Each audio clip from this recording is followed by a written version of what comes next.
Yeah. V. What's up? Chilling, man. How you doing? Cooling, man. We just been here for like an hour and a half talking. I know. So let's start from the beginning. Beginning. Mixtapes. Mixtapes. 2010 is your first mixtape? To whom it may concern, one. It was my first mixtape. You say, so to whom it may concern is it started off as a mixtape. Yeah, it was a mixtape. It was a mixtape. I thought that came out in 2016. That's 2. Part 2. Yeah.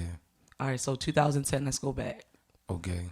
That's part 1. That's to whom it may concern. You wanna know why it happened? I had just got I got kicked out of school. Well, I didn't get kicked out. Well, no, I got kicked out. I ain't had no job. I was what else happened? Oh, and I ain't had no car. I had got a car accident in 2009. And I was just like, man, I feel like a crumb. So I only felt like, and I was dealing with this young lady.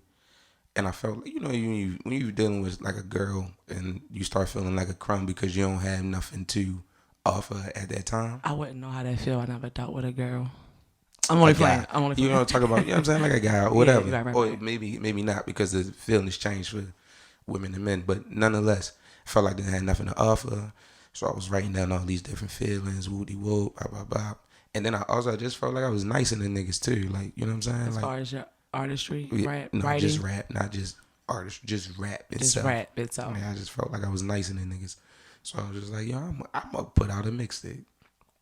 And then how many songs you had on the first part 1? I have no idea at this point. I don't even remember. All right. But pardon me. I think but ultimately what happened was, I'm gonna tell you, so it's a whole story behind how some of these songs came out. But the song that got me kind of like all right a little bit was I did Paris Morton music, the instrumental to Paris Morton music, which is Aston Martin music, but the Drake version. So I had his hook and I did my verse on it, and at that time I left it on like 20 people Facebook walls.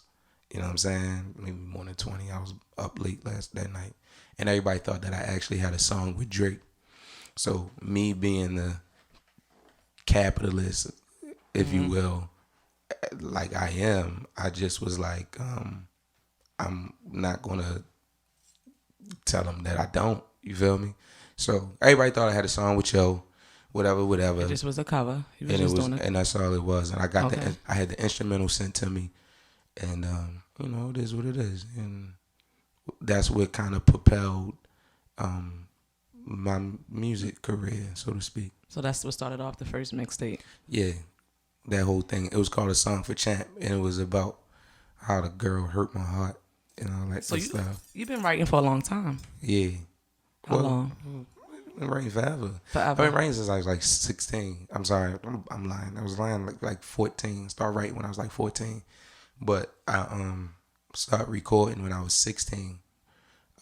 In my neighborhood with my family members, and we just started making music after that. But then I wanted to do something on my own because I had a different vision for myself.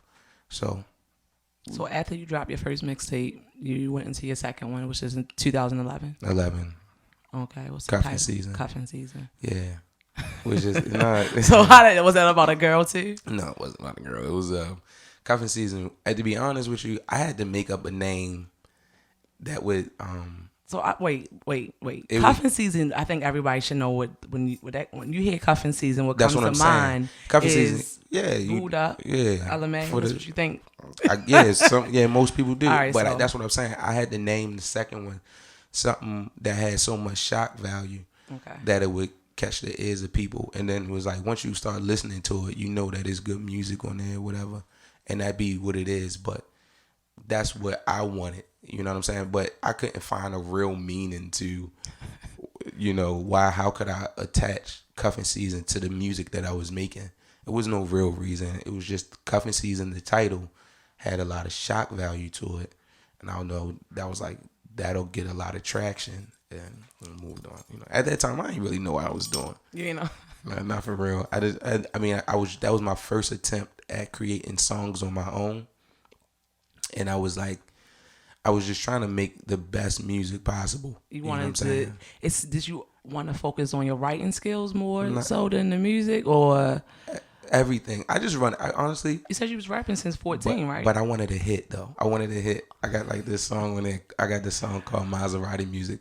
Maserati Music sounds good, right? The song sounds good in itself, but as I look back, I was like, that wasn't for me. That message wasn't for me at that time. You know what I'm saying? Like, yeah. Would you do any cuts over, like from 2010 and 11, from the first part 1 to Whom It May Concern and Cuffing Season? Would you do those tracks over for now? Any other tracks that you Maserati? I don't know. Would you I don't think redo so. them? No, I don't think I would redo them. I think those records had like a moment in time, so Okay. they served this purpose for what it was. And I still have good records on it. Like I said, it's good records. I can tell you ain't listened to it though. You know what I'm saying? I listened to it because I was looking for it today. I'm not gonna lie. I really was looking for all your music. I couldn't find it. It's on Spotify. It's on. You can just look online now. Just online. Yeah, just online. Cause I didn't enter in on the My Mixtape platform or the what's the other one? Spinrilla. I didn't come in on that. I came in on that Piff. On that. That's what I was about to say. That Piff. Yeah, I came in on that Piff. Okay. So coming in on that Piff, all of my stuff was uploaded to there, and then I like Hulk share stuff like that. So you would actually have to know names of records and Google those, or you just go to that Piff and type in Cuffing Season or whatever. Do you keep all your catalogs, like everything that you've written or all the songs from 2000? They on somebody's computer somewhere. I mean, yeah. What you mean? Like I keep as mementos. I keep like if I write on a piece of paper or something like that. You keep that. I keep it on. I keep like a shoeboxes full of raps and stuff like that. You still got all your raps? Well, I got all my raps from To Whom It May Concern still. Yeah. Part 1 or part 2? Two. All right, so I did listen to part 2. Yeah. I got into part 2. You know, Scatterbrain, my favorite song. Okay. Is it your favorite song because it's the first song? No. That's still, I like it. So why is it That's your right. Why? I like what you're talking about. What am I talking about? Come on, cut it. You've been on the show. You know, don't act like I don't know what's up. But I got into To Whom It May Concern part 2. Yeah. So why did you think you needed a part 2? To Whom It May Concern part 2, final draft. Final draft. Right? Mm-hmm. Because it was a whole thing of it. Don't you know? In school, you do a draft version. You see how that work out. You come make corrections to it. Then you print out a final draft, and it's supposed to be the perfect version of whatever you put out before. Right. And so that's what I felt like. I think for me, To Whom It May Concern 1 was so from my heart. You feel me? That I needed something as genuine as that. But I also needed to grow up too. You know what I'm saying? The To Whom It May Concern 1 came out 2010. So we waited 6 years. 6 years before the second one came out. And at that time, I was in a totally separate place in my life. Right. All that different kind of stuff. So when you know what I mean? You just wanted to make it so genuine. I wanted to make it as genuine as possible. So you tell me about Scatterbrain. I have my own version because you can put music out all the time and everybody get a different version of it. But I'm interviewing you. I want you to tell me behind like Scatterbrain. When I wrote Scatterbrain, I just wanted to touch on every single topic that I would be talking about. Like your mind might go? Like your mind racing to it? Yeah. Okay. But no, it was every topic that I'd be talking about inside of the album. All right. Right? Okay. So I was just thinking about manipulation. I was thinking about drug abuse. I was thinking about mental health. I was thinking about a lot of different God, you feel me? I was thinking about a lot of different stuff. And at the time when I was thinking about it, because I believe an intro record sets the tone for any project. You know what I'm saying? Because based on an introductory record, you could lose it. You could lose a fan or a listener or a supporter. With the first record, if the first record don't go the way that you want it to go or that you expected to go, you could lose it. And that's the thing that I didn't want. You feel me? So I was thinking about it from that perspective too. So I didn't want to compromise the level of lyricism but at the same time, I still wanted to make it a good song. But to answer your question, my mind was racing from topic to topic so quick, which kind of was like, hey, it's Scatterbrain or whatever.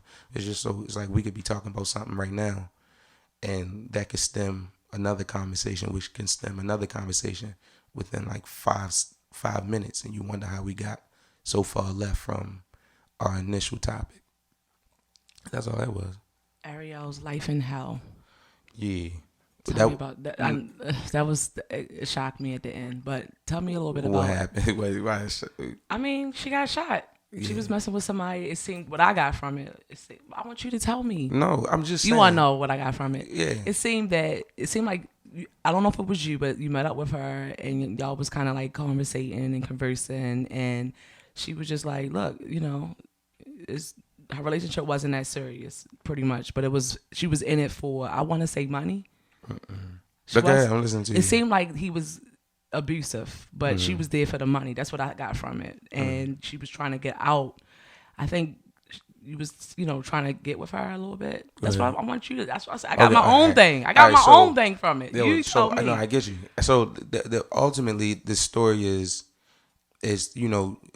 young lady who has been some type of abused all of her life. All of her life. You know what I'm saying? All of her life. Right. And she just so happens to meet a good guy in the club, or so she thought. Okay. Had a conversation with the guy. The guy passes judgment on her. She, you know what I mean? In that moment, you get what I'm saying? She thinks like, she takes it the wrong way. She gets out. She storms off. She starts thinking about her life in the direction that it was going. This was the guy that she was with is the first level of stability that she's had in a long time. So that was new to her. The money and stuff was just a caveat to the level of stability. You get what I'm saying? Okay. So the thing that was wrong with him, though, you know what I'm saying? One of his character flaws was that he was physically abusive. Oh, physically? Yeah, he was physically abusive. So she was like, that I don't want to put myself in a position to be physically hurt just to, you know what I'm saying, appease my financial needs or whatever the case was. So she went home and she told him that, expressed herself, and he couldn't take it. He was mentally unhealthy, and he shot her. You get what I'm saying? It's one of the most extreme versions of that kind of story. Aereo is a real person. Like, the real origin behind that story is me and my cousin has started a story series back in 2007, 2008 called Aereo's Life in Hell. And I felt compelled to write the second part to that. You know what I'm saying? So this is just a continuation from what we started back in 2007. And then I was like, the story could go on for eons, you know what I'm saying? But I wanted to end it at that point because I think it means the most. You get what I'm saying? Just like how did you feel when you heard it at the end, when you heard the girl was shot? Because you didn't expect the song to go that route, right? It was like, I don't know. I just definitely, I don't know. It was very shocking for me. I just felt like I wanted to know more, especially about Aereo's, Yeah, I wanted to know more. Exactly what I'm saying. But that's what like everything that I was talking about, like in that song, is just very real things, very like things that are near and dear to my heart. You get what I'm saying? So it's just like, I just wanted to speak on it from a perspective of like women that are being like victims or something, and they're not saying something quick enough or whatever. But you can never tell a woman when to say something about. It sounds like the Me Too movement. How she feels. It's kind of along like that. It's along of the Me Too movement. But that's what. So I heard Tip say this on the Breakfast Club interview recently when they was talking about Bill Cosby, right? Okay. Bill Cosby just got his sentencing. Oh, let's get into that. But all right, go ahead. But I'm just saying, like, so he said how the young lady who actually had him convicted, used him as a reference for a job, whatever, right? Now, what he did is what he did. You should not be let off the hook for that. You should be definitely convicted and tried and go to jail, serve your time or whatever justice they have for you, right? Mm-hmm. But what Tip said was, he said, I don't understand. He's not saying that is wrong, but he said, not saying that I forgot what he said. I don't want to misquote him, but bottom line, he was basically just saying that I don't understand the people who wait to say things or whatever, and definitely using this person as a reference on their resume. I didn't get that part. Or I did whatever, not hear that. you know what I'm saying? Oh He my says, gosh. I'm not saying that it's wrong or it's right or whatever. I'm just saying that I don't understand it. Right? So that's why people have all these mixed emotions behind the case. Coming right out, you get what forward. I'm saying? So and so that's what back to just to circle it back to the song. I just want to feel courage to just feel that courage to come forward and say the things that you need to say or get out of a bad situation before it get worse.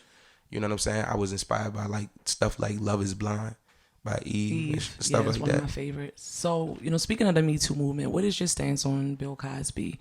Being as though if we drop the name of Charlie Sheen, knowing that he was HIV positive and not really it doesn't seem like he went to jail or anything for that, and usually he didn't go to jail for it, but usually when you have HIV and it's kind of like it's it's what you call it, manslaughter. If you know and you have it, and so with him not really having a case or no one's building a case on him and him not, so how do you feel about the Me Too movement and in addition to that, Bill Cosby? You spoke on how Tip felt, but since you brought it up, let's go into it. Did he intentionally run around and infect people? Sheen, yes. Okay, I didn't know that, but I didn't know the Tip part where you said that she used him as a reference. That was wow. But I mean, the Me Too movement, I think that's just like the loudspeakers for the things that should have been taking place. You know what I'm saying? I think the Me Too movement should exist until it doesn't need to exist anymore, just like anything else. Mm-hmm. You know what I mean? Black Lives Matter movement should exist until it doesn't need to exist anymore. You know what I'm saying? And I think I don't know how I feel about the Black Lives movement no more. I mean, but I'm just saying any right, movement. Any you movement, get what I'm saying? It's a Me Too movement, Time's Up movement. All of these movements should exist until they don't need to anymore. You get what I'm saying? Until it's no longer an issue. Mm-hmm. So, that's how I feel about that. I don't want to go too far outside that, but Bill Cosby, like I said, it's a mixed emotion thing, but I'm an advocate for if you do wrong, you get what's done to you. Why wait so long though? Like, because you can't tell a person when to say, how to say, things like that. It's because it's traumatic. You get what I'm saying? If you go through a traumatic experience, you can't tell a person when and how to say. I thought it was consensual. I thought they went back to the room willingly. I'm not. Going to the room with somebody doesn't mean consenting to sex.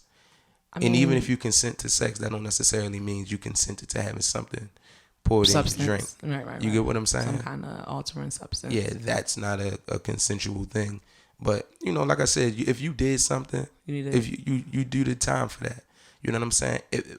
But if it was more so of an opportunistic thing, you know what I'm saying? That I don't believe that's right. If she's using him for a reference and then wait years later to come out with that's where the mixed emotions come in. You get what I'm saying? I don't really have too many opinions on Bill Cosby in itself. Right. You know what I'm saying? But it's just like, if you're using rappers or entertainers of any kind to come up, and this is your route that you take, you know what I'm saying? I think that's wrong.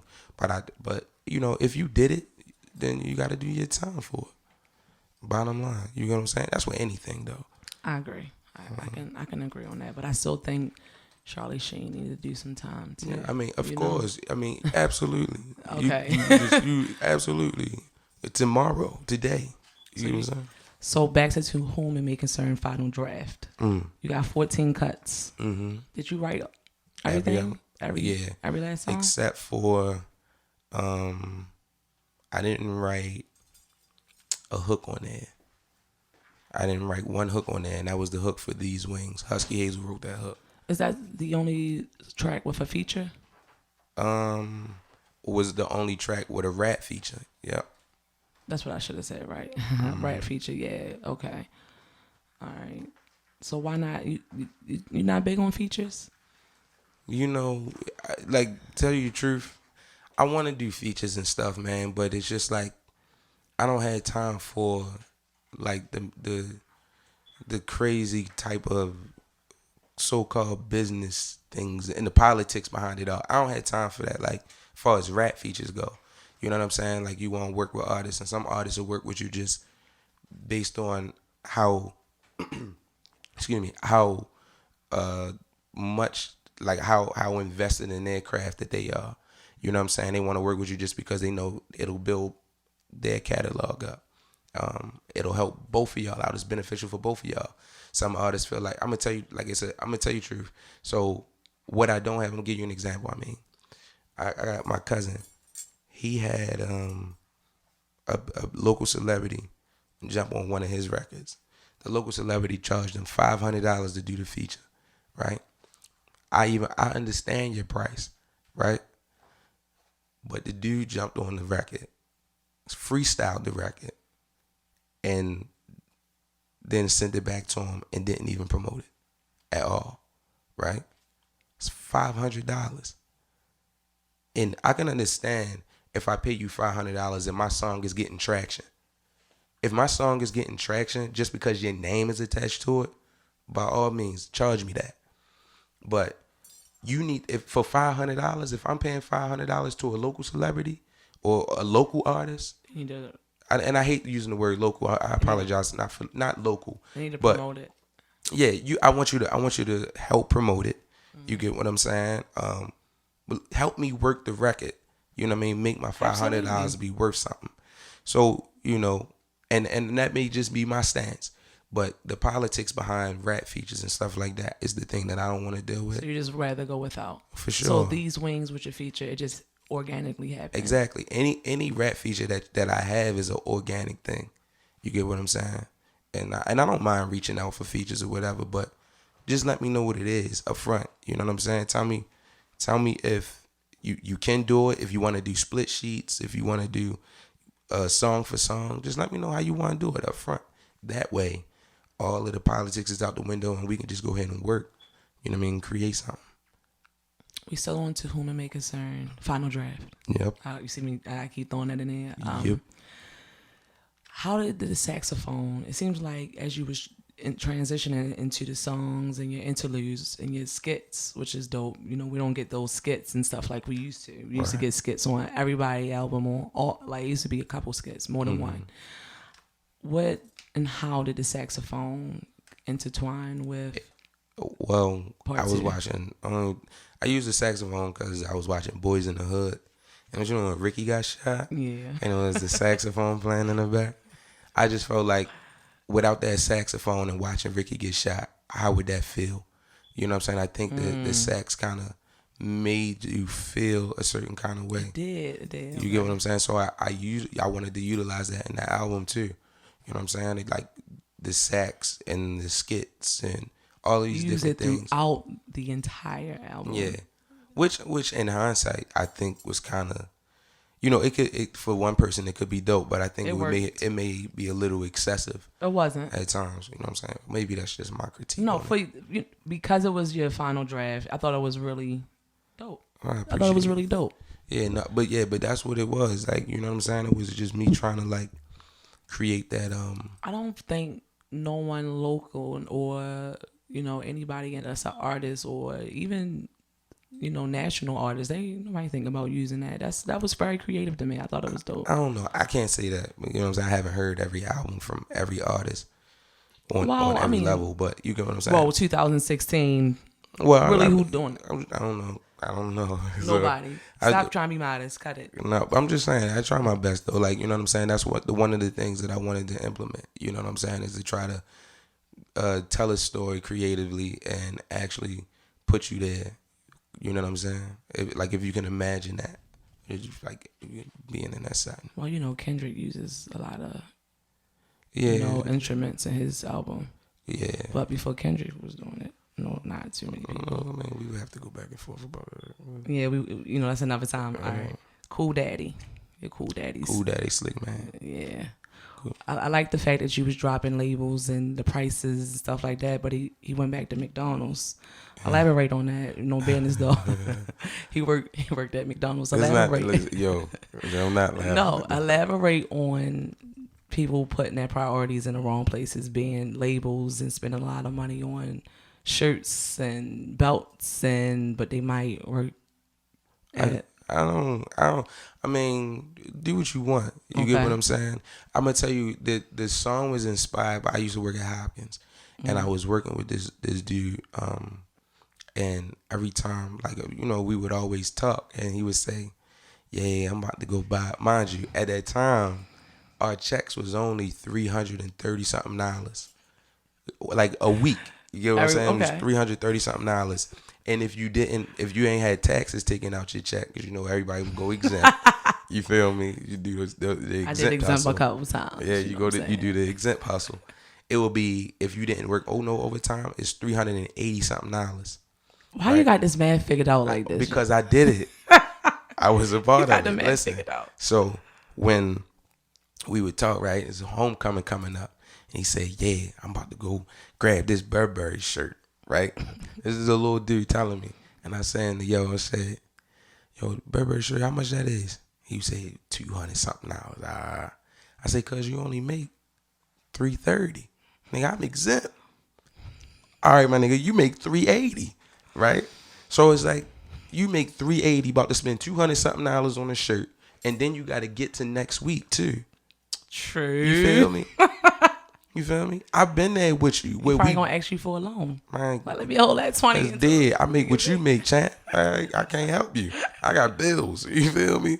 So the thing is, I was just talking about it, like, I was like, damn, that's crazy, right? So I started thinking about that. He was like the first dude I ever met. I started working in a hospital. I was working on school side at that time. I walked in the hospital, and I met another young dude that went along the same lines. And I just was like, yo, this must be the thing. You get what I'm saying? Like, so I just wrote it from that perspective and was like, I don't understand it, but maybe that's not for me, right? So I was just never wanted to get fresh. But no, but like, of course. Okay. But I'm never gonna, if I know I got a $200 cable bill, I'm not paying $200 for no dopes. You feel me? I gotta pay my cable bill. Dopes is popping though. Well, I love them. I love dopes. I love them, but I love my cable too. You feel me? It's just real rap. Like, I'm just not about to. So my thing was to try to create a satirical version of that lifestyle. You get what I'm saying? It was like Shorty said, like, you know what I mean? You be patient and wait till when he said that, be patient and wait till I do my taxes. You feel me? And Shorty said, like, my mortgage payment is more than that car that you rent. You get what I'm saying? Niggas, so niggas is really going out Miami, spending $1,000 a day just to ride in a Wraith or a Phantom. Say this again. People will rent a car in Miami just to $1,000 a day. You missing that's the biggest part. $1,000 a day. $1,000 a day, just to ride around for a couple of days to look like you got it. I'm listen, and if that's what you want to do, by all means, you get what I'm saying. But that's not real life. You know what I'm saying? That's not real life for those who don't have it. And if you don't have it, the later you face that reality, the more heartache you gonna endure. So for Final Drafts, You Human Made Concern, you were talking to, it seemed like was it your alter ego, like your conscious? Yeah, more like my conscious. It was more like your conscious. Yeah. It gave the vibe of the Uncle Scrooge when, what's the name of the movie? I don't know. You know what I'm talking about? Yeah, but it gave that vibe. So what made you want to do an album like not third party, but like subconscious, like your conscious? I think you holding a conversation with your conscious. Yeah, but I think naturally as humans we compartmentalize different things, and oftentimes a lot of things get forgotten about. So you know what I mean? When you have if you had a tour guide in your mind, what are some of the places that you think you would have touched on? You get what I'm saying? Mm-hmm. Or the things that you push to the back of your mind, and they don't get pulled up until something like that happens, when you're actually sitting back in reflection. So really, that's all it is for me. It was like a time of reflection. You know what I'm saying? And we did it in like the form of me being asleep. You get what I'm saying? Okay. So that's when he crept in, and I had my younger brother be the voice of my conscience, because oftentimes he's the type of person, he's known me all my life, and oftentimes he's the type of person that brings up things that I might have said but I didn't remember. You get what I'm saying? Or he knows me through and through, so he brings up things that or ways about me that I seem to deny about myself. You get what I'm saying? Right. And so it was only fitting for him to play that part. But yeah, you know, like I said, we just oftentimes we compartmentalize and have things in our subconscious, and we don't think about them from day to day. So we just kind of bring everything to the forefront. Questions for Pac. Questions, yeah. Questions for Pac. You know, I like Pac because he's still my going. I want him to still be my intro for my show, but I thought you were going to say I still want him to be my baby father. no, I don't want to be a baby mother, yo. I don't want to be no like baby mother, yo. You know what I'm saying? You want to be a baby daddy? You don't got no insurance. You want to be a baby daddy? To my wife. To your wife, you want to be a baby daddy, right? Sure. All right. Questions for Pac. Yeah. I'm sure you just skated past that one. Go ahead, though. We gonna get into you being a dad and a wife and family. I'm never chill. Go ahead. I'm listening to you. Get into all that. But questions for Pac. Why did you feel like you needed the title number one? Questions for Pac. And why do you feel like you had questions for Pac? Just I would think about it like this. Like I was watching the Boondocks, right? And I love. Oh man, what? Love. Listen, they need to come back. I think the same thing, but nonetheless, I digress. All right. I was watching the Boondocks, and it's this episode where they have Martin Luther King, right? And Martin Luther King gets shot in 1968, but he doesn't die. He's just in a coma for years and years and years, and then he wakes up, and it's like 2004, 2005. Okay. And things are totally different now. And he's walking around and he's seeing all of these things for the first time. And he's just caught off guard, right? So imagine the amount of questions that one would have for somebody that comes out of that state. And that's what I wanted to write it from. I didn't want to write it from a perspective of me asking Tupac questions if he's lived through all of these changes. You know, I wanted to ask the questions from when from 1996, you skipped 96 and woke up in 2015 or 14, and then it's like, imagine the amount of questions they had for you, and then imagine the amount of questions that you could have for somebody like him. You get what I'm saying? And that's how I looked at it like that. Like, you know, who would you want to talk to, dead or alive? You know, they ask you that question in school. Who would you want to talk to, have dinner with, have lunch with, dead or alive? Who would it be? And he's one of many people that I would choose. And you know, I wanted to write it from that perspective. That's really that. You know what I mean? He's one of your favorites? Absolutely, 100%. You know, 1 and 2, and 1 or 2 at any given time. Is he one of your favorites? Yes. Well, probably because of what I said before. Well, go ahead, though. No, I like Pac. I like him. I like when you're not afraid to show your vulnerability and be wrong and be right and all at the same time. Like, I like a person that can just be vulnerable and still, you know, have the respect from others, you know, because when you show your vulnerability, you can't show that to everybody. And I like the fact that he was unapologetic about being vulnerable, about being confused, about being happy, about being sure. I'm one of the people who wear my heart on my sleeve, I would say. So I can dig Pac. I like Biggie too, you know, but Pac is one of my favorites. All right, yeah, I mean, you can do that. Yeah. Zone 15. Yeah. 21215. 21215. You just felt like you had to definitely touch on that because. Yeah. Well, I just at first I would just wanted to make a song about the neighborhood, really. Okay. But then it as it grew, as I was writing it became more so about the mind state of somebody who grows up in that neighborhood. You get what I'm saying? Okay. It's not always. I don't know if it can be a toxic environment. Like when it's really good, it's really good. You get what I'm saying? But when it's bad, it's really bad. You feel me? And then I was just writing from the perspective of somebody that grew up in that neighborhood. You know what I'm saying? This is not everybody, you know, but this is a mind state in the most extreme form. You know what I mean? And those things really do happen. It's an everyday occurrence. Somebody's life ends like that. You know what I'm saying? Black Beret. Mm-hmm. Are we gonna song my song? Yeah, we talking about your song, Black Beret, real quick. I like the fact that you talked about. I know when it first started, you talked about the hypocritical Black political. Yeah. We got a lot of those right now. I don't want to really drop no names, but it's a You lot say of. what you want. I can say what I want. Well, we got a lot of. You go ahead and say it, hypocritical black politicals. Yeah. I would say that we have right now. But who would be yours right now? And do you have any? Right Who now? would be the hypocritical black political For you right now? Oh, I don't know. I don't. You don't know. So what made you? All right. So how did that come about? Oh, and Black Beret. Because I just was thinking about what would you actually stand for real. Okay. You get what I'm saying? Like, if you seen it, what would make you get out your car and say that's wrong? That's not right. You get what I'm saying? If for real, if you saw a police officer harassing a person of color, would you get out your car and be like, that's not right? You don't do that. Would you intervene at any point, or would you just be in your car like a lot of people and be like, that ain't right how they doing that person? And as soon as the light turned green, you gone, right? It's like I had that happen to me one time.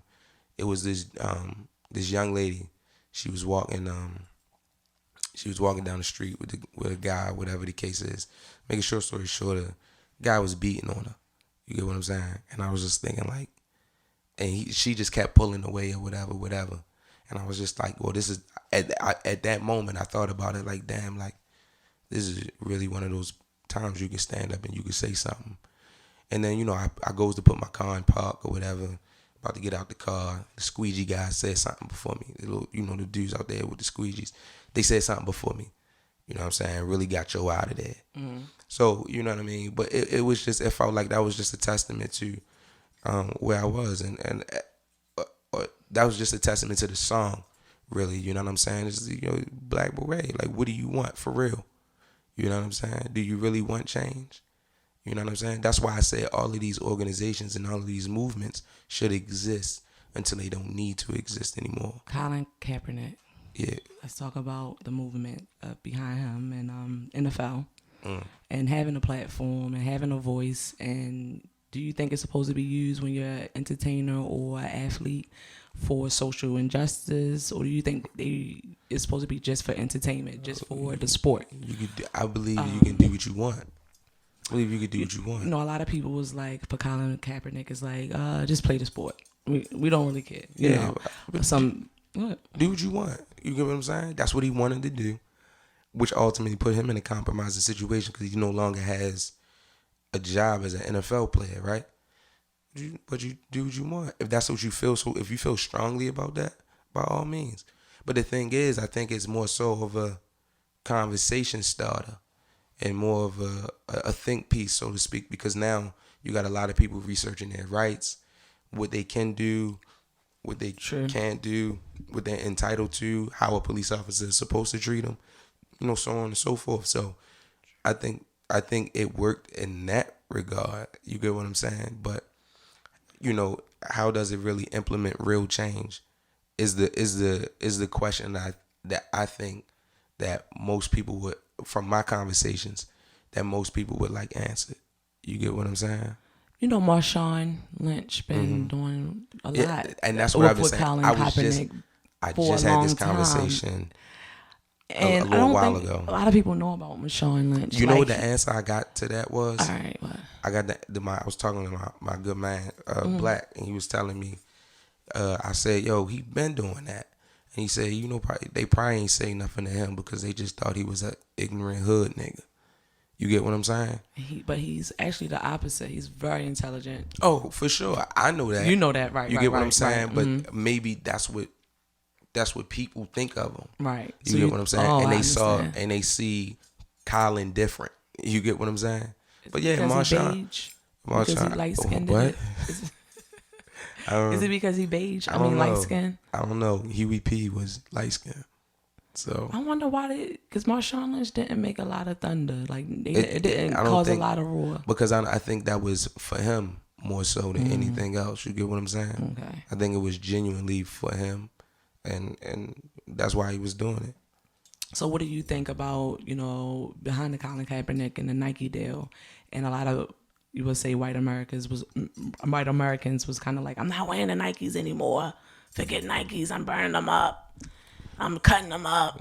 And I think a lot of people, in our culture was like, I'm about to go and buy some Nikes. Yeah, So good. I like it. business for real, for sure. I'm gonna tell you, I appreciate that because now we see racism at its best. Since It just exposes you. Yeah. It just exposes you. You get what I'm saying? Don't go and don't hide about it.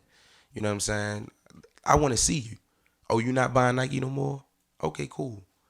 That at least now I know that it's some level of racism in you. You get what I'm saying? I don't have to try to talk to you or try to fish that out of you. I can see it now. You feel me? So if that's your stance, by all means. Nike was smart. Nike was like, okay, let's call Colin Kaepernick. This is good money. This is good business. Oh, it's capitalistic mindset, right? You get me? A company. You get me? You don't necessarily think that they was doing it to support the community. You think? No, I don't. Do you? I don't know. I can't. I'm I'm wearing asking- Nike right now, so. But we didn't. We not. I'm still wearing. No, Nike too. I mean personally, no. Do you think they were doing it to support the movement? I don't know. Or do you I really don't think it was know. behind the dollar? I think somebody in those meetings suggested it and was like, "Listen, I think we should stand behind him. Not only would it be beneficial to our profit margin, but it would be, it'll say that we stand I for think something." you agree with me. To some degree, maybe. You always got it. You trying to mess up my sponsorship opportunities? That's what you trying to do. Oh, so Colin Kaepernick. So we got into the NFL. So for NFL, do you think it just should be play the sport? No, I don't know. Do you think they should use I that don't platform for social issues or social injustice? I don't think you should be just subjected to playing the sport if that's not what you want to do. You feel what I'm saying? Okay. If you got a platform and you want to use it to, whatever, do whatever. You got the right to do that. You should have the right to do that. Whatever comes behind that, you'll have to, you got to get whatever come behind that. But you should have the right to do that. Since we're talking about deals, Netflix, and we got to talk about the Netflix deal with Monique. And are you familiar with the Monique deal? Her standing up and talking about women being underpaid. Mm-hmm. Do you think that she used her platform? Do you think the way she carried it was good for her platform, as far as being vocal about it and getting people to boycott Netflix? I think being vocal about something that you feel slighted and is perfect, but at the end of the day, you know what I'm saying? There's so many different ways that situation could have went, from what I understand. But but that's not my business. I don't know if they went back to the table and tried to negotiate something or whatever the case may be. But I think you should use your platform to do whatever you want, to speak on whatever you want. Women being paid less. Absolutely. Especially if, like I said, if you feel slighted and you want people to support you in that cause, use your platform for that. That's how I see it. I don't think for NBA they don't do a lot of using. They do. Yeah, they do. They definitely use their platform for social injustice and bringing awareness and stuff like that. But I know we talked about the WNBA getting paid less, a while ago. So, and they still kind of like being paid less and not being supported. Why do you think that's still going on for the WNBA? I just wanted to bring that up again. 'Cause I think that's an interesting topic. We're just not watching it. Because we're just not watching it. We don't care. We're not watching it. Tell me the last WNBA game you saw. I don't watch That's it. what I'm saying. That's what I'm saying. I wonder why we don't watch it. When was the last basketball game you saw? NBA basketball game you What's saw? the last NBA basketball game I saw? I don't even think I watched any NBA or NFL games this year like that. I mean, Last the season year. just starting. I don't think last year. I was just like thinking like I was rambling, but I was talking out loud. Like, But my point is, have you watched the NBA game more recently than you've watched the WNBA game? yes. That's what I'm saying. We just don't watch it. for whatever reason. You know what I'm saying? Some women, some not women. I'm sorry. Some people don't like watching women play basketball because they see it as a man sport or whatever. You know, they got reasons as dumb as that. You know what I'm saying? But you know, we don't watch it. We don't support it. Whatever we don't support will ultimately be pushed to the background. They may need some Nike deals. No, maybe so. They need some Nike sponsorships. Maybe so. All right, so since we're giving out, our perspective, I want to stay on the perspective side right now, like the Katt Williams, Kevin Hart No, I don't altercation. You didn't get into that? No, but I just for anybody though, when it comes to other people, I just think that Well, I should say, maybe let me start it off with like beefs and like any kind of beef, rap beefs, comedian beefs. Do you think, as far as them coming out and using that platform to actually discuss it, how do you feel? Did you catch it? Did you catch the Katt Williams? I mean, I'm on Kevin Hart. I'm on social media and YouTube just like everybody else is, but You really had no feelings towards it. No, not really. Not really. That's rich people stuff. That's rich people stuff. It would seem so, but not. I wouldn't say that. I would say it like this. Like, you know what I'm saying? What he was saying about what Kevin Hart was saying about their situation was that it's a crab in a barrel mentality, and I've been hearing that about Baltimore for a long time. You get what I'm saying? That's the why I difference wanted to is, talk about it, right. But the difference is about that is they still get money. You get what I'm saying? I don't care how much hate you put out on a person, especially when a person is sitting at the top. You still gonna go out there and get money. You still gonna find a way to go out there and create. The difference between them and us is that we take somebody down here in Baltimore, then you can actually take away their livelihood. You get what I'm saying? True. And that's not something that I condone. I don't think that's something that anybody should condone. You feel me? I don't like the crabs in the barrel mentality, which is part of the reason why I'm not super huge on features and all of that kind of stuff. And I don't have no time for ego. I definitely like all of that kind of stuff. I just don't have no time for none of that. You know what I mean? So I really am not speaking on those two or their situation or whatever, but the mentality of people have to change. You get what I'm saying? Absolutely. They like, no, we want to see it happen, but they's like, okay, we found out what we want, right? And we want to see it happen. I just didn't want to see it happen for you, to you. You know what I'm saying? Yeah. Shit, even if it happened for a member of my family or whatever the case may be, I may be a little happier for them, but I really wanted it to happen for me. You know what I'm saying? Mm-hmm. I didn't want it to happen to you or that's for you. But yeah, that's the mentality of people. You get what I'm saying? And I don't now, think it's just Baltimore though. It's all over. Oh, for sure. I'm just talking about what I've been here because I've been here all my life. I've been here too. So you know what I mean? Like, I don't support that. If somebody winning or they get into it, then by all means, tip your hat to them and you move on. Social media.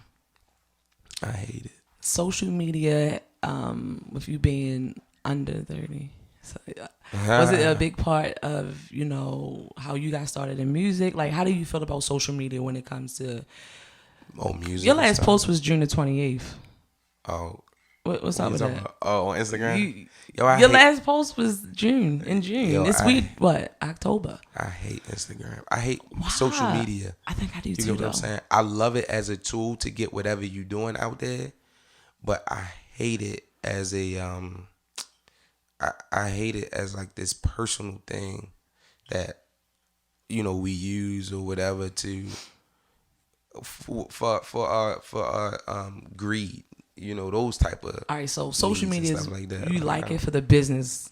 Absolutely. I think it connects you. It helps you push your business into different markets and different lanes and things like that.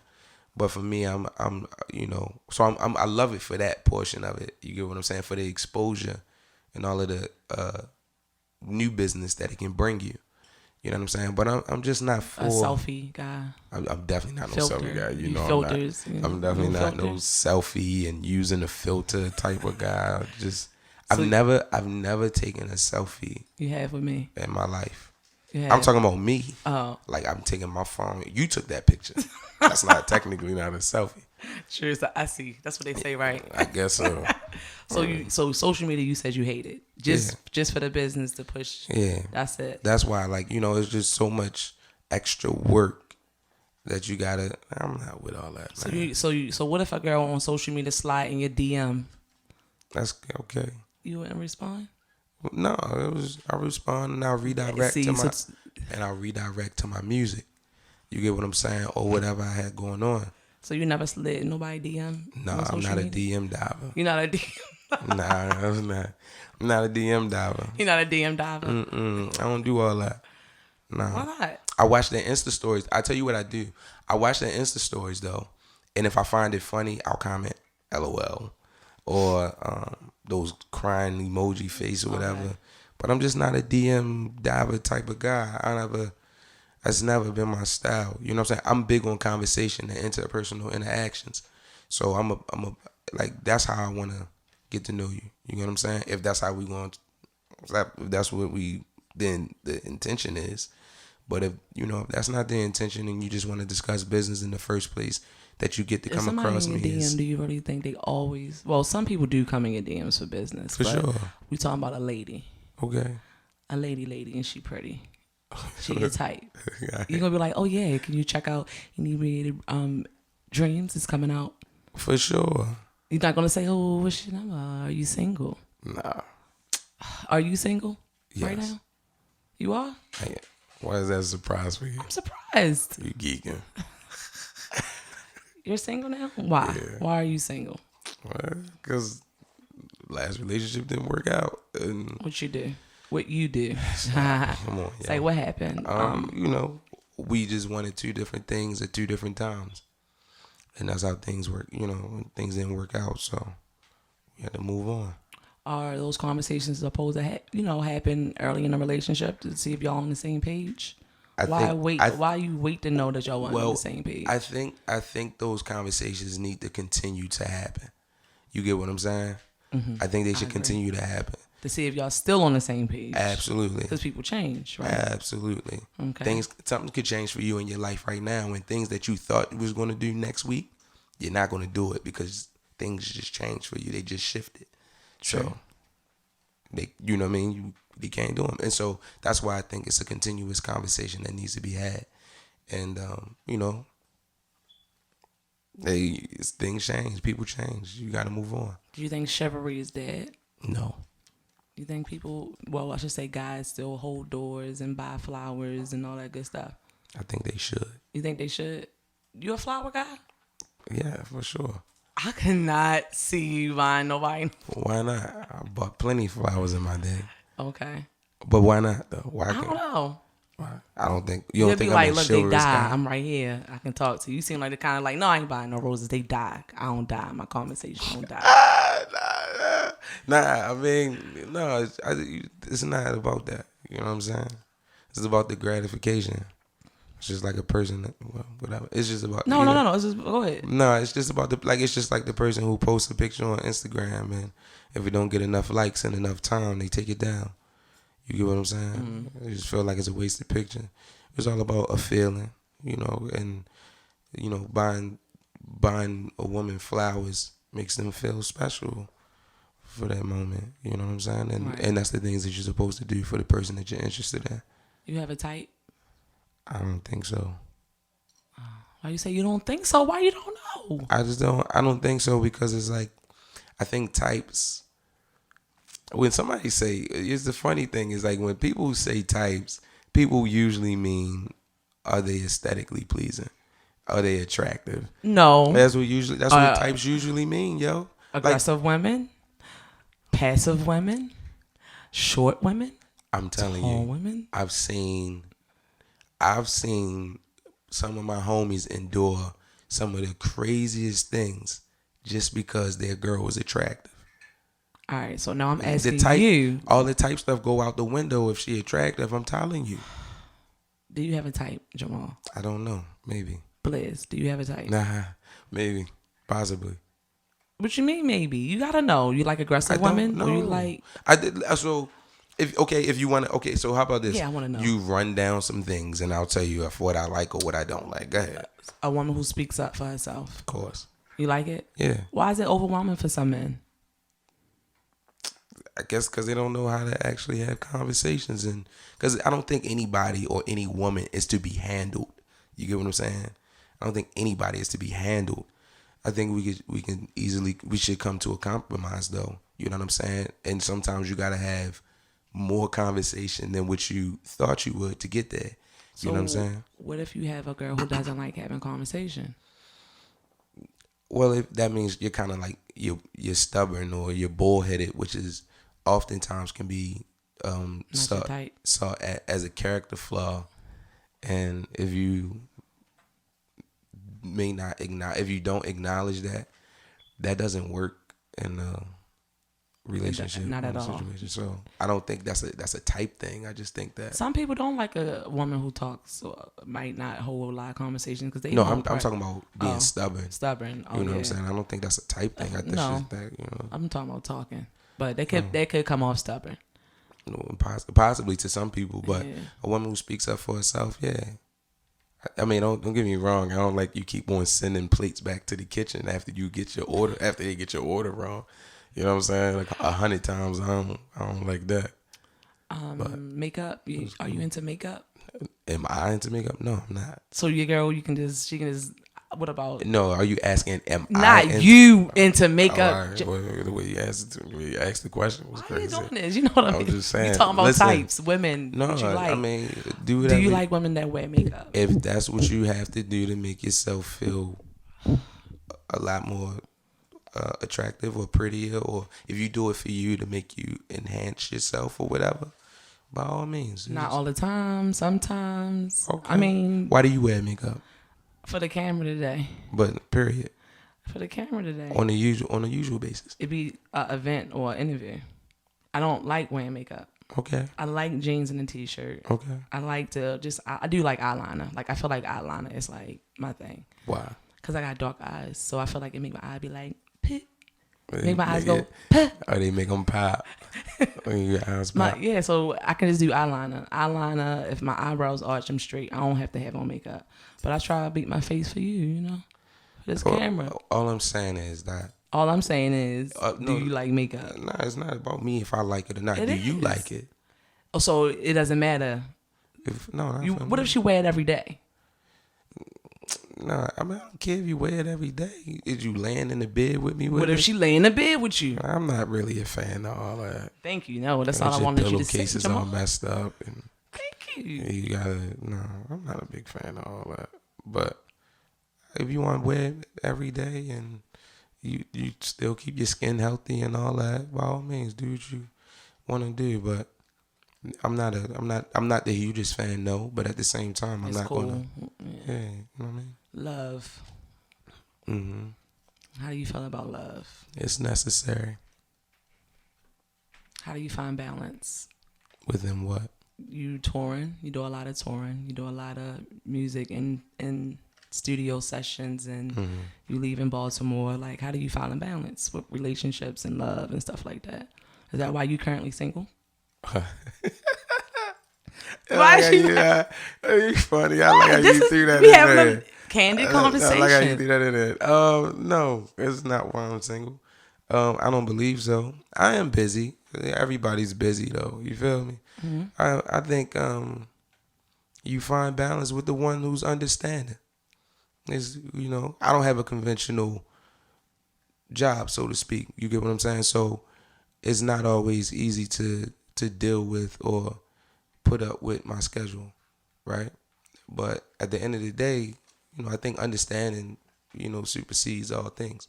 So, you know, a lot of things, love and understanding, those two are, in my book, are mutually exclusive. So, you know what I mean? You think it takes time? It takes time, right? What's that? Like for somebody to like have some understanding of exactly what you do. 100%. Because they don't know. Sometimes they don't know that. Like, sometimes they don't know that they can't handle it until a situation comes up, and then they be like, I wasn't in for all this. I didn't sign up for this at all. You feel me? But Has that ever happened? nah, that's not what happened. I said, has it ever happened? Oh, for sure. Have For sure. like, I'm gonna tell you a story real quick. I got it was back in 2011, right? I was all set up to go to this girl's birthday dinner. You know what I'm saying? She invited me. She really wanted me to come. We were interested in each other. And at that time, I was just trying to get on any and every show just to kind of get my face out there, just to be like, hey, listen, I'm starting a career in music, and this is, my name, and this is my artistry, and this is how I'm laying it out. And so I had a show in Bowie on the same night as her dinner. I do the show. I tell her about it. I do the show. And the day after, we had a conversation, and then I noticed that the conversation over time started getting lighter, shorter. You know what I'm saying? Until she ultimately moved on. You know what I mean? But I guess that was a big thing for her.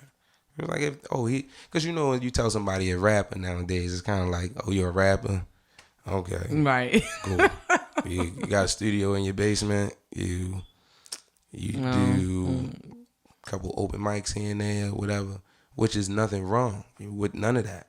You know what I mean? But that's the mentality of a person. I got a homeboy that's going through that right now. What? He's going through that situation right now. When he met his girl, he said, he was in the starting stages of his career, but now he's getting more opportunities to do different things. He's traveling and he's busy. He's working. No more booed and up. She was like, when I got with you, I was thinking like, this is at this level is where it was always going to be, because the probability of you becoming a successful rapper is slim to none, right? But now that it's actually happening for you, I don't know how to take that. And that's usually the mindset of people that we meet, period, especially in the artist community. You know what I mean? But, it's the nature of the beast. Why you don't have no churns? I'm Why sorry. you don't have no children? Why don't I have any? Yeah. Because you want to get married, you said? Yeah, You want a wife? I definitely want to get married. I definitely want a wife before I have children. You want, okay. But God didn't see fit for me to have children right now. Was you had scares or something? Whoa. I heard that, and Blizz, you never had any scares. Where'd you hear that? I be listening to your music. Where was that? I don't know exactly. It was mentioned in more than one track. It was like 2 tracks. You mentioned it. If you can find it, I'll answer that question. But right now, because you is such a potentially nice guy. I definitely am. I'm definitely You're a such a potentially nice guy. potentially nice guy.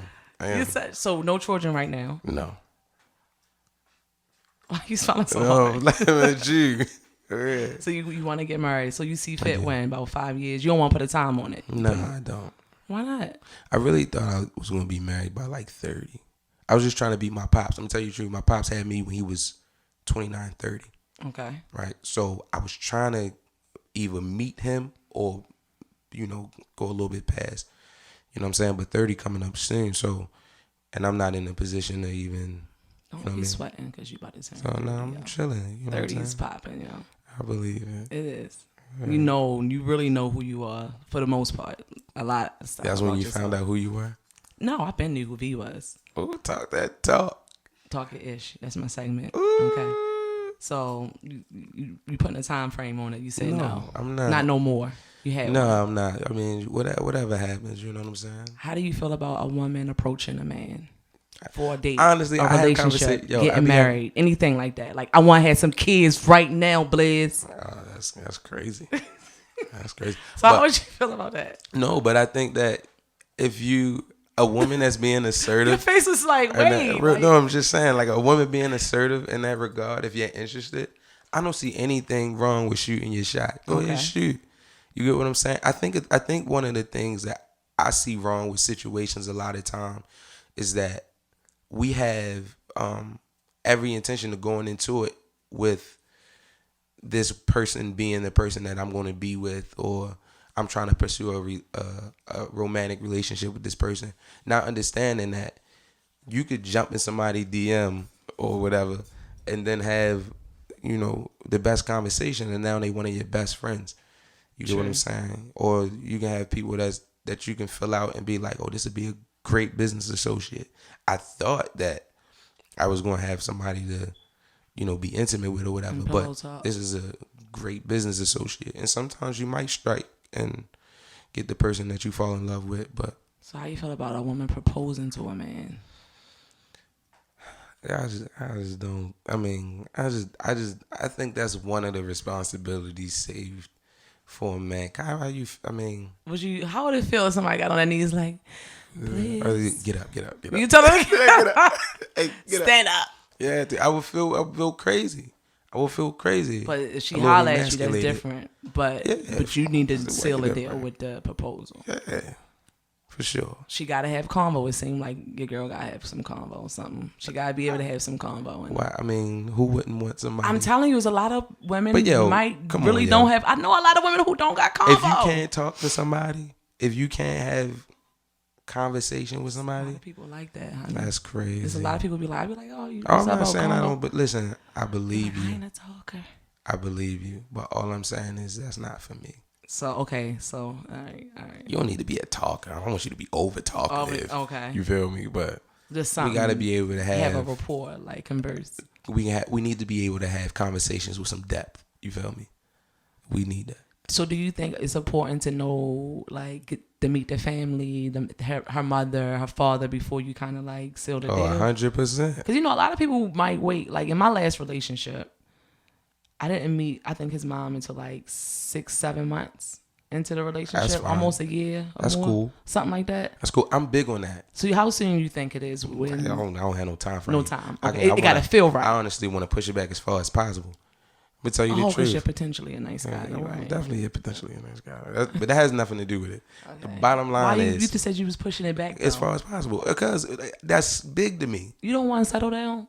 No, I'm talking about meeting the family. But why are you pushing it back? It's because like that's serious to me. The things that are serious to you, you hold on to a little bit longer. You get what I'm saying? I think. Like I got a homeboy. Listen, I got a homeboy who at every encounter with a woman, he'd be like, "No, go ahead and meet me at my grandmother's house." He just met her. You feel me? And it was like, "Hey, grandma, this is such and such, and such and such." And he like, "What? Hey, you just met Shorty and she meeting your grandmother? It's no way. I can't do that." You know what I'm saying? Okay. But that's just my specific thing. So that's why I said I would much rather take family serious. So what if you date somebody who have children? I'm sorry? What'd you say? What if you date somebody who have children? And how soon do you think you're supposed to meet the kids? Well, I know you don't like to date women with children, but if you did, how soon? Hold up. You can't say that and not put that in perspective. All right, go ahead. You tell me now. You can't tell say, me now. I don't like to date women with children and then have women with children hate me. You tell me if you did. You know what I'm saying? No, you got to put that in. I don't like to enter into. Put it in perspective first. I just don't. I wouldn't, if I had my preference, you know what I'm saying? I would prefer not to enter into a ready-made family with their own set of rules already. If the child goes to bed at 10 o'clock and I believe he should go or she should go to bed at 9 or 8:30, I don't want to have to try to go in there and that's not what I want to do. That's a preference of mine. You feel me? I want to kind of start fresh. We can talk about it, have our own children. So, if I had my preference, then that's the way I would want to go. You're not saying that, God has a woman, not saying that God won't give me a woman with children. I'm just saying if I had my preference, that's the way that I would want to go. So I didn't want you to throw that out there so people would be crazy like, oh, you just don't like women with children. I wanted you to clear it up. That's why I said it. But no, I don't know. I think you should hold on to whatever you care about as long as possible until, your spirit of discernment says, yeah, it's time. You know what I mean? As far as meeting children. So with the temperature of now, as far as like black families, and it's not a lot of black families, meaning mom and dad in the households. How do you feel about that? Do you think it's important that the father is very involved? Because sometimes it's single dads. It's not always. I think that's what my pops was. And for a that's why I little think I while. got into that. All right, go ahead. You Yeah, tell me about that. Like I think every parent is important, yo. Like I can't stress that enough. Only because so the thing is for me, my mom was struggling with an addiction. She was sick. You struggle with addiction, right? And for that, she said a lot of things that she wasn't able to come through on because she was still struggling with a sickness. And for example, I remember going to Pimlico, right? And they had a trip going to Hershey Park. I signed a permission slip, took it back. The lady said, my teacher said, hey, you can't go. It's a fee.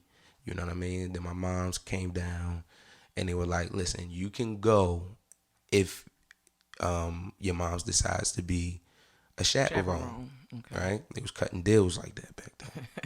So I was like, cool. She agreed. My mom's, she left. This field trip was on a Monday. My mom's left on a Friday, right? She didn't come home Saturday. Every time I hear the door, I would go run to the door to see if it's her. She didn't come home Sunday. You know what I'm saying? Saturday it was cool. You ain't got to come home. I get it. Sunday, I was like, all right, it's pressing. Everybody walking through the door but her. You get what I'm saying? Monday comes, 8 o'clock, and it was like 7 something in the morning. I know the bus not leaving until like 10:30. Come through the door, nobody's at the door. You know what I'm saying? But then I'm like, 8 o'clock, we probably could still make it. The bus not leaving until 10 something. She never comes home that day. She don't even come home the day after. I missed the whole Hershey Park trip. Just remember how I felt in that moment. I was crushed. You get what I'm saying? And so in that, knowing that I have those scars, I think it's harder for me to trust women because the woman that was supposed to teach me how to trust a woman, I couldn't depend on early on in my life. You feel me? And then like going through those stages and then recognizing that and then, dealing with, my stepmother and rejecting her for a long time, and watching her kind of be just being ignorant to the situation at that time. Because neither one of us, I didn't know how to accept the stepmother. She didn't know how to accept stepchildren and having a blended family or co-parenting in that respect. So, we both said things and did things that we, wasn't conducive for a family environment. So, so that's why it's so necessary, because as an adult, I didn't recognize that I had that much of a problem with trusting women up until I picked that part out of it. With that part out of it, how important to you, and we jump into bed all the time, how important to put that out in a relationship that you have some scars, not just not generally what we just touched on, but like any scar you go through, like when you meet and then you dating a woman or a man, how important or fast you supposed to talk about the scars and what you've been through, so y'all can so they can know, maybe that can build trust, because trust isn't something given all the time. You give them a dose. You give it to them dose by dose. I know we can jump into bed quick. So how quick is that supposed to come out that you got some family issues or some? I don't think it's a time frame. Even for women. Like, well, I mean, but if you listen to my music, you can tell that I got issues. You feel me? You can tell that I got a little bit of flaw. Like I'm flawed. I put that on. I think we all do. Well, of course. But I think like my music allows me to be more of an open book. You get what I'm saying? So I could tell you something upon meeting you that might change your whole perspective on me, and that's fine, whatever. But those people who have things that they hold on to because they care about it, like I was saying earlier, give it to them dose by dose, or whenever you see fit to let that information go. Because sometimes people don't, I don't care if you've been on 30 dates, they don't see fit to let that information go. You get what I'm saying? And then 2 Until years they feel in a relationship, next thing you know, like, no, we talking about personal. We talking about personal relationship. No, I'm not talking about a personal relationship, Jamal. So black family. So I didn't know that about you. And yeah, I just wanted to circle back to make that full circle that every parent is important. You know what I'm saying? Both parents. Absolutely. That's why important. I don't have any children yet, because I want somebody that we can build on that and make sure that So every parent is so freaking important. So you said your father raised you. So are y'all tight? Me and my pops, probably one of my pops was like one of my best friends, for sure. For sure. I mean, he's just one of the most. He's one of the most honest people I know. You get what I'm saying? It's not saying that he doesn't fall or he hasn't failed or whatever the case is, or he's just one of them people that's honest about it and will try his best the next time. You get what I'm saying? Mm-hmm. Like that's all I can ever ask from a person is honesty and putting your best foot forward. You know what I mean? And plus, he just taught you, like, he taught me how to be like just a man and how to go. Women Well, I teach a man how to be a man. I think that'd be. I think that's tough. I think it's tough. I know it's a lot of women out here attempting to do so. Mm-hmm. But I just think it's tough. It's tough from the small things. You get what I'm saying? I would just ask you a question, and by all means, how many times have you mowed the lawn? I never mowed the lawn. So can you teach? Yeah, like if you had a son, could you teach your son? I guess you would definitely try, but absolutely. But you wouldn't really know because you've never. You know what I'm saying? I played football. I didn't teach him how to play football. All right, that's cool. but that's what I'm saying. I don't think a woman can raise a man. No, I don't. Or I'm not asking that. But I was just saying, like, you get like it's like small stuff like that. I think it's definitely roles, and people have to play them, like, and they change for sure. 100%. I mean, but if you want to be subjected to that, it was cool. But see, that's what I'm saying. Like, you just, I don't. It's just different. You know what I'm saying? I don't want to say too much. Why you don't want to say too much? I thought we were saying much tonight. No, right. But I'm just saying, like, you get what I mean? Like, it's just, I know it's tough. It's tough, and you try your best. And sometimes your best ain't always good. You know what I'm saying? Sometimes your best isn't always good enough. Because you got a lot of people that end up at different places after your best attempt. Right. So how does that make you feel? And then in turn, that person feel, just all crazy all the way around. So you are family oriented, it seems. Very much so. Okay. So you feel like reality TV is destroying the black families that we do have left? No, I don't think reality TV is destroying it. Okay. So how do you feel about reality TV? I don't. Some stuff is cool, like, you know what I mean? Some stuff isn't. Right. I mean, I don't think you should buy into some of the ideologies of TV, period. I agree. I think some of it is stupid. It's just bottom line. Some of it is just stupid. Some of it is trash, but, it's entertaining, and I guess people watch it for that reason. So, touring. Let's go back to the music for a little bit. Yeah. You leaving this month, right? Next week. Next week. Yeah, it's Monday. So, with the music, did touring come naturally? Was it something that you worked towards? Something that Absolutely. you always was like, this is what I want to do? Absolutely. Or was it kind of like the touring fell into your lap? Because, you said you was putting out music for a long time. We went over to 2010, 11, which I know you mentioned something about a single in 2007, right? So you've been doing this music thing for a minute. So how did the touring come about? You about to leave this, you said next week? Mm-hmm. So tell us a little bit about that. Would you want me to answer the question, or you want me to tell you a little bit about this tour? I think I want you to tell me both. Because I saw some, like, doing some research on you. I know you opened up for 7 in French Montana in 2014. Mm-hmm. Was you touring then? Since 2014. So I want you to tell me when you started touring, how it fell into your lap. 15. It was like a lot, right? 15. I didn't, but touring didn't fall into my lap. It was just opportunity, using that social media tool, trying to branch out and like make my brand bigger than what it was, or whatever the case is, if it's big at all, right? I just know that's how more opportunities come. The level exposure, get yourself out there, you know what I'm saying? Promote yourself. And I've always been a fan of traveling. So being a fan of traveling and then getting out there and actually touring and seeing the world and seeing different crowds of people and seeing how they respond to your music, if they respond to your music at all. You get what I'm saying? That kind of always excited me. So I wanted to get out there and tour. In 2014, I wasn't touring. My first opportunity to tour was in 15. I got a chance to go overseas and do some stuff. And then I came back home, brought those experiences with me back home. And, I just been going ever since. I think that trip kind of taught me to be a little bit more brave when it came to taking chances and getting out there. You know what I'm saying? I always worked a job. I've always worked a conventional job up until a certain point. And none of that stuff, I've never let any of that stuff take me out or take me away from the music. If I had a show on a Tuesday night, but I work Tuesday, if I can't get off, I'm calling out. You get what I'm saying? I'll take the write up or whatever I was getting.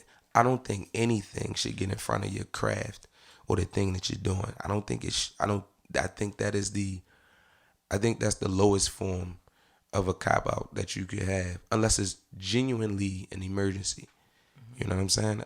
Outside of that, man, I've never let anything come between me and the music, or me and my artistry, or me and my career as a hip hop artist. You know what I'm saying? So, but like I said, as far as touring goes, yeah, those things help me become more brave, become braver, more brave. That's not a you should. It's cool. Subject verb. It was alright. I'll let you slide. With that word, I'm only playing. But yeah, no, that's how that came around. You know what I'm saying? Just getting the opportunity, utilizing my resources, and then it's just been I partnered up with this company, and now they're taking me to different places. Is this the deal you have with the PR firm, Raw Artists? Yeah, so I partnered with that company, and Raw Artists. now they're taking me to different places around the country and stuff like that. Okay. And that's just one thing, and then I have, other business dealings where they allow me to do other forms of touring as well. You know what I'm saying? So Raw Artists is who you're affiliated with. No, that's one of the companies. One of the companies. Yeah. Okay. So what is a day like when you're touring? Tell me a day for you. What's your essentials? What do you like to have? What you gotta have? What you cannot go without? Who you want to be around? Who you feel like you gotta have around? If you can't have around, who would you take next? Or as far as the essentials, meaning like, what do you like to eat, drink, tea? I see you had some tea tonight, Yeah, that's because I'm just getting over a flu for real. Ew, don't get me sick. No, I'm not touching you. Oh, about to say. I mean, me talking in my face. I'm only playing. But so, how do you get prepared? What is a day like for a tour for you? Well, usually I'm driving, so it's like I'll get up, I'll drive to the next place, and I need to necessity. I need to have my laptop, my headphones, and my wireless microphone, right? Because you go to these places sometimes, and they might have a cord mic or whatever the case is, and depending on what kind of set I'm given, I need to have a wireless mic, or it's just more beneficial for me to have a wireless mic. I think sometimes wires can limit you. What do I eat? Usually I try to find a healthy balance that's out there. So if I ate at Waffle House, because usually I might be in the South or whatever, right? So I might eat at Waffle House for breakfast. Then I know for lunch I need to go grab a salad from Subway or wherever I can grab a salad from. I try to find a healthy balance or whatever. Okay. But yeah, it's really that. If who I would like to have with me, I would love to have my band and all of the necessary people there. My brothers, my band. You prefer to perform live, don't you? Like with the live instrumentation, yeah, of course. Yeah. I just think it's better for the audience. For me, I love it because I love live music, but I just think it's a better experience for the audience too. You know what I mean? But I can't always have them when I tour. So when did you start using your band? When did I? Yeah. When? When I performed at Artscape. I performed at Artscape in 2014, and that's when I fell in love with it. Live performances. Live music.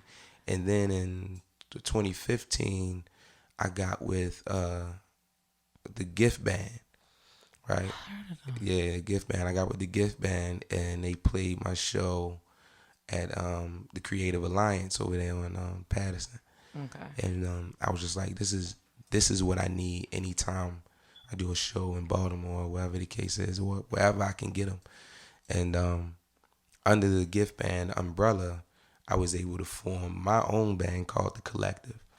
And so now we get out the places and do shows. We got a show in Baltimore November 10th. Then we got. I'm gonna be You there. said you was gonna be at the last one too. I know. Yeah, it's all good. We November 10th, and then we got a show in Pittsburgh November 28th. So Oh, you messed up my mind. I was like, why didn't I go to the last one? No, That's it's why all I was. good. You I ain't gotta talk got about quiet because I was like, why didn't I go to the last one? I think Yeah. something came out with I'm the sure. Vmix. I'm sure. Don't act like that. Flight from Paris, Terminal S. I know you want all that in there. Yeah, yeah. You was obviously on the flight when you wrote that, Yeah, right? I started it on the flight. I was coming from Paris, and I had a layover in Casablanca, Okay. and I started writing it when I left from Paris, and then I tried to attempt to finish writing it, but because that's a long flight, but yeah, it was just the thoughts and the ideas. Did you really talk to Kendrick? And time You and really placement. meet him and talk to Kendrick? I did. For real? I did. Tell me about That it. was so much of a left question, but then I I forgot know, I that I just- said it I was in the talking. song. We talking about Flight Yeah, from I Paris. forgot I said it in the song. So where did you meet him at? Was it in Paris? No, it was here. He had a show in Ramshead, Okay. and And you snuck in. no, I was supposed to have an opening slot, but I got bumped the last minute. We were on last minute. I probably been bumped, but they let me know last minute, and I saw him when he was coming from sound check, and this wasn't the Kendrick now. This was coming off of Section 80 Kendrick going into Good Kid, Mad City. Okay. This is 2012. You know what I'm saying? And conversation wasn't long. I wouldn't call it a conversation. It was kind of like words in passing. You know what I'm saying? It wasn't too much of anything, but, you know. So it's a Flight from Paris, Terminal S. Is that going to be on Inebriated Dreams? No. I think Terminal S was just something that I needed to give people just to let them know that I'm still out here. I'm still thinking about y'all. I'm still making music. This is just where I am in my life. You get what I'm saying? So, and I think the tone of the record was necessary for where I was, or where I was at that time. This is my favorite now over Scatterbrain. I'm sorry. This This is my so favorite. okay. Yeah, it is. I'm not gonna lie. What's your favorite one? But I know you mentioned in this particular song, you talked about being cold-hearted. My ex told me I was cold. Right. So are you? I don't believe so. No, I don't believe so. I just don't think that I have the. I just don't. I don't. I'm not that type of expressive person like that. You know what I'm saying? I'm not super expressive and super passionate about everything. Okay. You know what Just I'm saying? something, And right. then it's like when I'm not passionate or super expressive, when you would like me to be, then you call me cold-hearted. Or when I just agree and move on or whatever, you call me cold-hearted because you want me to fight. Some people want to fight, and I don't always have that for you. Yeah. So Blizz, when is the album coming out? We're Inebriated Dreams. We don't have a set date yet. Inebriated Dreams is more of a visual concept album. Okay. And so we're going to try to put it out. We're going to definitely put it out as a visual album. We have some plans for it, some ideas for it, but until everything's concrete, I don't want to say too much. Okay. You don't want to get into that. We can. What? But what? I mean, Inebriated Dreams is originally It's going to be an album, right? No, it's an It's EP. visual. It's an EP. It's a visual EP, and the concept behind it was conversations at the bar. You know, when I'm on tour and stuff like that, I overhear a lot of conversations, and I just wrote it from that perspective in the most extreme form possible. So, That's why like the songs are named after cities that I've been. Cities and places that I've been. It triggers something for you. Yeah, absolutely. The conversation that I wrote about. So you said you never had the keys to know how to love a woman. Nah. Okay. What you mean by that? You quoting lyrics, nigga. Go What ahead. you mean by that? Keep going. You gotta learn. Every woman is different, so you can't. What did I say? No, you tell me what you said. I know what you said. I know what I got from it. Why do you keep doing this to me? I want you to elaborate that's what about I said, your music. though. You know what I'm saying? I never held the keys to how to love a woman. I just took the playbook and prayer and hopes it went in my favor. Hey, I got it out you. You tripping. I think ultimately with anybody, you know what I'm saying? A person can say how they want you to love them, and you do with that however you choose to, and you just hope and pray that it all goes well. Sometimes it doesn't, and you end up back single again. Sound like me right now. Go ahead, keep going. I know you got. No, I think I talked to you something about a single called "Hit a Lick." No. It wasn't you. No, it was not me. Oh, all right. Oh, I can't believe you bringing other people up in this interview. I don't recall that. I wrote it down as a note, but I might have not elaborated on my note. You can cut that out. It's all right. You can cut that out. We can cut that out. You got more on your cards? Go ahead. Don't let them know. Let them know I came prepared. Let them know. Let's get into your favorite artists. Right. Let's talk about how do you feel like at a certain age artists, I want to say after 45, do artists need to stop being an art like rapping? No. Rapping. No. Like Jay-Z still rapping, Andre 3000 got into movies, Method Man still do the music, but he kind of still raps a little bit. You know, him and Redman still hook up. Do you think after a while with being a rap artist or a hip hop artist, however you want to say it, you're going to always do the music, love the music, but do you think after a while because a lot of people say Jay-Z is over, like, because a lot of people didn't talk about they talked about his last album, but not as much as you would have thought they would. It kind of died out.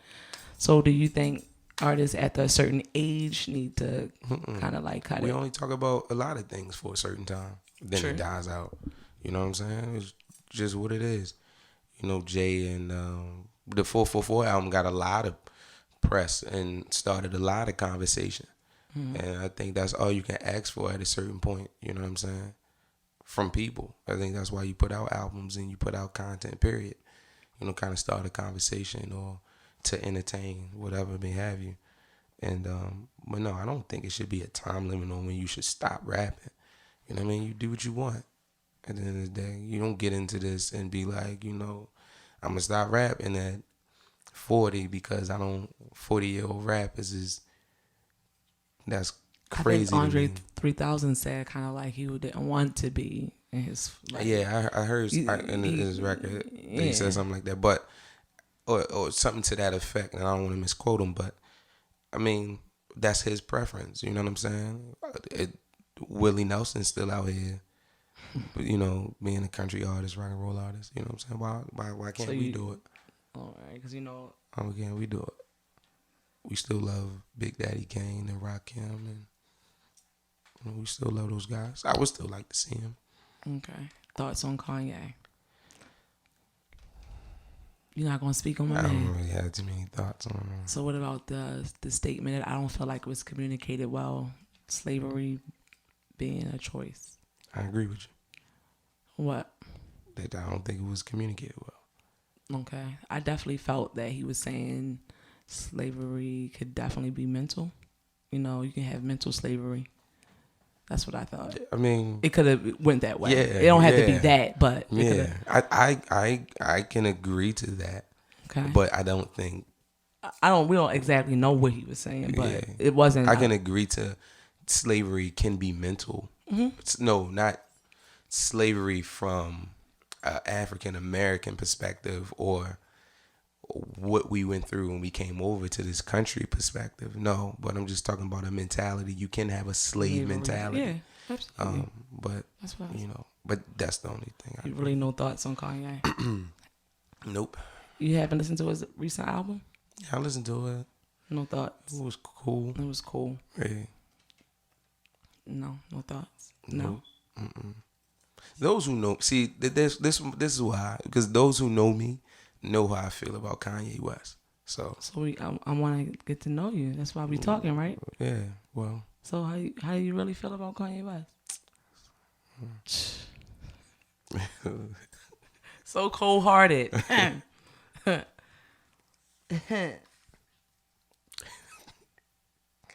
She's trying to make sure she covered everything. What? Yeah. You don't want me to? Nah, go ahead, keep going. You don't want me to? What you want me to cover? Whatever you want to cover. Do you have something that you want to ask? You don't want to elaborate on nothing. I'm not going to elaborate on Kanye. Because I forgot you got these deals you talking about. I'm just, I mean, that has nothing political? to do with. You want to talk about Donald Trump? No. See? No, See, look at this. No. You want to go back to relationships? No. Well, listen, inebriated dreams coming soon. That's my point. You don't want to get into that. I was going to keep going into that. You don't want to talk about that? Soon. What else? Tour starts the 15th of October. First stop is in Roanoke, Virginia. Yeah. You know, how long is your tour? It is approximately a month and a half. I come back on Thanksgiving Day. Oh. Yeah. Yeah. You got plans? For Thanksgiving? I can go to my people's house and get a plate. That's about it. I'm going to have you going to a couple houses? I used to do that, but I'm not doing that no more. I'm straight. All right. Yeah, I'm good. What's your favorite holiday? Is it Thanksgiving? My favorite holiday? I never thought about it. I mean, I've thought about it, but I've never... You never thought what was... Are you into holidays? Oh, yeah. I mean, I guess so. I don't really know what's my favorite holiday, to be honest with you.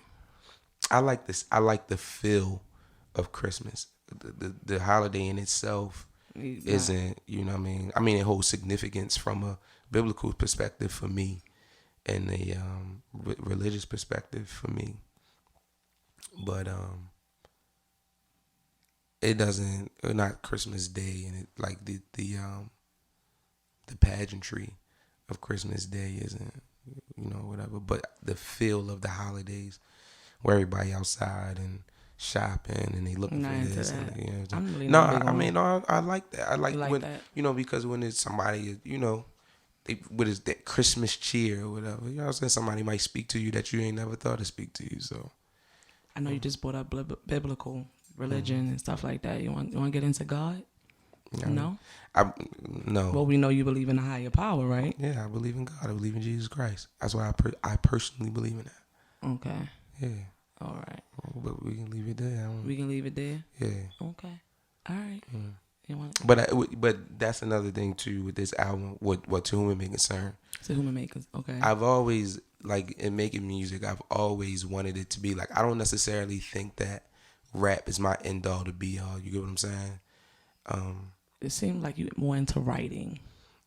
I think I'm just using this as a vehicle to get me to whatever's next. Okay. You get what I'm saying?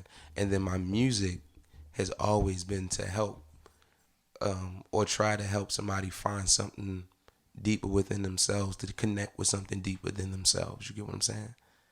That was hard. I should have wrote that down. So what do you feel about ghostwriters? You don't want to talk about what? What do you mean? In reference to like rap? In reference to rap, I was about to say, you know, a lot of people talking about even ghostwriters for comedians. They, you know, I know they brought up Kevin Hart having a ghostwriter, you know, and Drake is known to have one. I don't know if he's known to have one. Yes, he is. Yes, he is. I don't know if he's known to have one. He is known to have one now. Yes, he is. He's had one. Okay, he's had several. I don't know about that. But bottom line is, my thing about ghostwriters or whatever the case may be, I just don't know if you could ever call yourself the best at anything or any craft when you got somebody else doing the work for you. You get what I'm saying? You can't be the best rapper if you got a ghostwriter writing your stuff. Comedian, if you got a ghostwriter writing your stuff that doesn't play off of your emotions and your feelings and your life. You know what I mean? So that goes with the comedians as well. Yeah, if you, I mean, because I think having a writer as a comedian is cool. You know what I mean? But if you writing things down that apply to my life, and not like if I'm writing for somebody and I'm writing and I'm writing jokes that apply to my life or that's real to me, but you're the face and you performing them, how could I ever call you the best comedian or the funniest comedian? We know Richard Pryor had a ghostwriter. Well, we know who it was. Paul Mooney. Mm-hmm. Yeah, he wrote jokes. Yeah.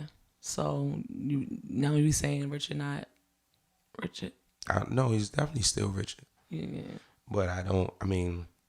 You never co-written any tracks with anybody on your album? Or have you ever co-written any tracks with anybody? Like any of your music or? Yeah. No. Yeah. That's what I'm saying. Like with me and Extra used to do that a lot. You know what I mean? We wrote, it was a song on my second offering called Law 2. And we sat there and we wrote that together. You know what I'm saying? We play on ideas and all that kind of stuff and we try to give it up like that. But, you know, but that's just what people do in the studio. You know what I'm saying? Mm-hmm. Like One Mic by Nas. Mm-hmm. The first line or two was written by Jungle, Nas's brother. I had no idea about that. When he told that story, that blew my mind. I was tripping. I was like, oh, it would never been no One Mic if it wasn't for Jungle. Maybe it would have been something else I would have fell in love with, but One Mic in particular, that's crazy to me, right? But people do that all the time. Artists do that all the time. You know so what's your favorite artist? Well, we know a couple of your favorite artists. What I did. Who was really one of the artists that made you be like, I'm doing this. I'm going to do this. And yeah, this is where it's at. You know, you said you've been writing for a very long time. But who is the biggest inspiration as far as artists go for you? Or few? You can't have one. You got one? Yeah, no, I don't have one.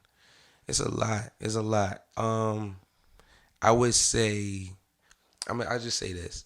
It was more so of an experience. It was a time where I went to go see Jay-Z in concert. Okay, I seen him twice. Okay. I saw Jay in concert on the Jay-Z and Friends tour. Okay. Right? So I was in college, and one of the young ladies that went to my college is Timbaland's niece. And we were cool. And so she took a group of friends, me included, to the concert. And because I went to school in Virginia at the time. So we went down there to Charlottesville at UVA, and we went to the Jay-Z and Friends concert. And we were sitting in this section, and I was under all of these lights, and we saw the setup and all this type of like crazy stuff. And I think I fell in love with that, in the response he was getting from the crowd. You know what I'm saying? And then Jay performed "Can I Live" from Reasonable Doubt, and I was just thinking about how wordy that song is, how the crowd knew it word for word. And I was just thinking like that's it. You know what I mean? Because I think I'm a wordy artist. When I say wordy, it was like lyrics. Yeah, like lyricist or lyrically inclined. I try my best to never compromise my lyrics. You know what I'm saying? You had a line in Flight to Paris about that. Possibly. But I think I fell in love with that experience, and then I walked in to see Nas at the Powernomics tour. The first time I ever seen Nas was I seen Nas once. I seen him in DC. See, I saw him. He was performing at the Preakness, and I watched him through the bars. I was standing on Belvedere, and I watched him through the bars. That's Nas. Man, that's Nas, yo. I couldn't get in, but that was Nas. I pulled over. Yeah. Pulled up. I pulled right over in the neighborhood and sat there and watched Nas perform "I'm the Man" from Stillmatic. Right. So it's just like that type of stuff, all of those experiences, you know what I'm saying? That's probably what did it for me, So Jay is the favorite, Nas. No, it's called some favorite. Inspirations. They're definitely inspirations. Kirk Franklin. I went to a Kirk Franklin, Yolanda Anderson, Donnie McClurkin concert. He probably gave it. When I was, man, what? I wouldn't have thought about going the to see Kirk feeling, Franklin, the though. feeling that they give people. You get what I'm saying? Is something that's unmatched. You probably won't even get it at any hip hop concert, but you see how passionate they are. Man, that was crazy. That was the first time I ever seen a setup like that. You know, that's back when Brighter Day was out by Kirk Franklin, and you know, I never knew life could be. You know, I know that song. Word. So you know, that's what it did for me. So, you want to talk some more about your childhood? No, I mean, what do you want to know? I said no. You said you got a brother. Two brothers. Mm-hmm. I got an older one and I got a younger one. Older one and the younger one. You in the middle. I am. Okay. I am. Y'all tight? Yes, for the most part. You pretty close. You family oriented. I am. Very good. Very good. My younger brother, me and my younger brother are super close. You know, my older brother, about 10 years older than me, so we never did the same things at the same time, except for being adult. You know what I mean? So, but about time he had his group of friends, and you know, and I was coming into being an adult. You know what I mean? It was still separation, but he was one of the reasons why I wanted to rap, because yeah, he always rapped, and I know no matter how old you are, you know, you can still be the nicest lyricist out here. So I always knew that would connect us, you know. So he kind of influenced that. Okay, I got an older brother too. Mm. He definitely made sure, you know, he was a good influence, I would say, in my life. I'm family oriented as well. Don't I know it? You said, don't you know it? Don't I know it? Politics. You want to get into that? No. No. I don't want to talk about anything that's going to upset me. Whatever. That's how you feeling today. What I'm saying? I'm just saying I appreciate you, That's V, for coming, and me and V just did a thing, so I appreciate you for taking your time out your day. Absolutely. And you feel me? And the tour. Talking. We good. We good. We covered everything. We covered everything, man.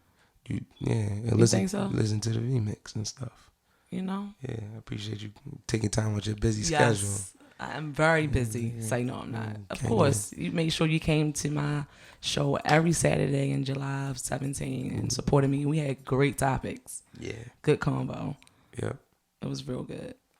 We can continue this conversation when you can tell me what you did last night.